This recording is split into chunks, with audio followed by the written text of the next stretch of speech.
A wooden block of mass 2 kg rests on a soft horizontal floor when an iron cylinder of mass 25 kg is placed on the top of the block. The floor yields steadily and the block and the cylinder together go down with an acceleration of 0.1 meter per second square. What is the action of the block on the floor? A. Before and B. After the floor yield. Take G equal to 10 metre per second square. यहाँ पर ये इस floor पर एक wooden block रखा हुआ है। इस वुडन ब्लॉक का जो मास है, इसका जो मास है M1 वो कितना है 2 kg। ठीक है, अच्छा तो उसके बाद वो कह रहा है कि इस ब्लॉक पर हमने एक सिलेंडर प्लेस कर दिया। ये हमने एक सिलेंडर प्लेस कर दिया इस ब्लॉक पर, ठीक है, और ये जो हमने सिलेंडर इस पर प्लेस किया है, ठीक है, तो इसका मास तो 2 kg था, M1 2 kg था। ये जो ब्लॉक है M2 इसका मास है 25 kg। तो जब हमने ये इसके ऊपर प्लेस किया तो ये ब्लॉक जो है थोड़ा नीचे की तरफ धंस गया, थोड़ा इस फ्लोर में नीचे की तरफ को धंस गया है ना, ये थोड़ा सा इसमें नीचे की तरफ धंस गया। तो धंसने पर जो इसका एक्सेलरेशन था वो था acceleration is equal to 0.1 metre per second square, 0.1 metre per second square. ठीक है, तो हमसे कह रहा है कि इस ब्लॉक को रखने से पहले, यानी कि इस सिचुएशन में, ये बिफोर सिचुएशन है, बिफोर सिचुएशन में इस ब्लॉक का एक्शन फाइंड आउट कीजिए और आफ्टर सिचुएशन में इस ब्लॉक का, ये जो दोनों मिला करके ब्लॉक हैं, इनका एक्शन फाइंड आउट कीजिए। तो देखिए जब ये यहाँ पर बिफोर सिचुएशन में, फर्स्ट सिचुएशन में बिफोर, ठीक है, बिफोर सिचुएशन में क्या है कि भाई यहाँ पर एक फोर्स तो नीचे की तरफ लग रहा है, ठीक है, कैसे लग रहा है M1 इंटू जी, M1 इंटू जी, और उसके उलट एक फोर्स ऊपर की तरफ इस फ्लोर के द्वारा लगाया जा रहा है, ठीक है, दैट इज R।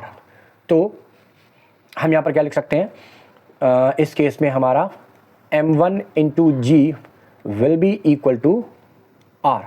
तो M1 कितना है 2 और G उसने हमें लेने के लिए बोला हुआ है 10 मीटर पर सेकंड स्क्वायर। तो हमारा यहाँ पर इस सिचुएशन में R आ गया, R is equal to 20 Newton.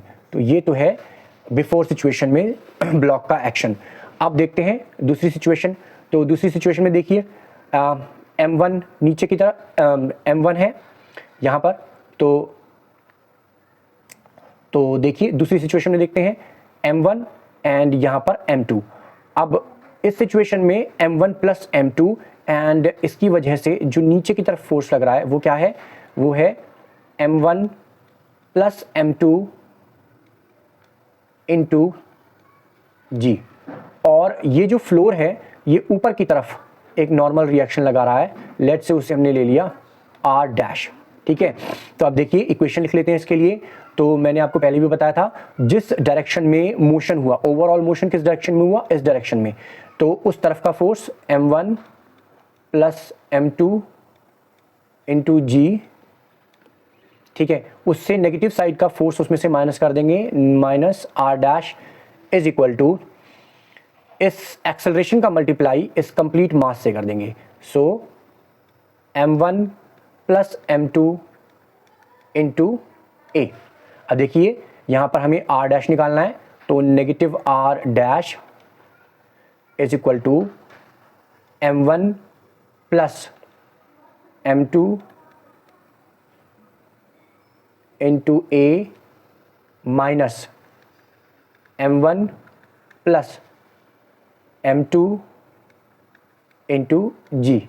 ठीक है, अब यहाँ नेगेटिव है, नेगेटिव का पूरी इक्वेशन में मल्टीप्लाई करेंगे, तो negative R dash is equal to M1 plus M2 into G minus M1 plus M2 into ए।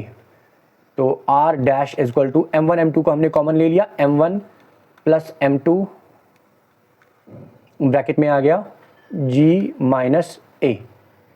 ठीक है, अभी यहाँ पर